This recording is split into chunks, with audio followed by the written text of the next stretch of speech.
Hello everyone, welcome to my channel. In this tutorial, I'm going to demonstrate how to optimize storage of the variables in your dataset so that your variables in your dataset does not necessarily occupy a whole lot of space. So it's a technique of reducing the space that your storage is taking.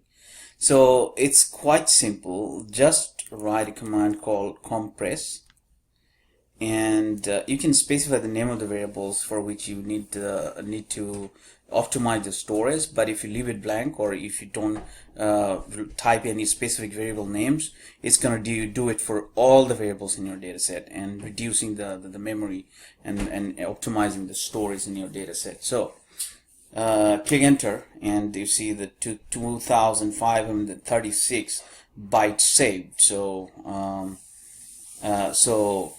your memory storage or variable storage has been maximized or optimized by this command. It's pretty simple, but you compressed your storage by this way. Thanks for watching. If you find this tutorials helpful, please subscribe to my channel. Thanks for watching.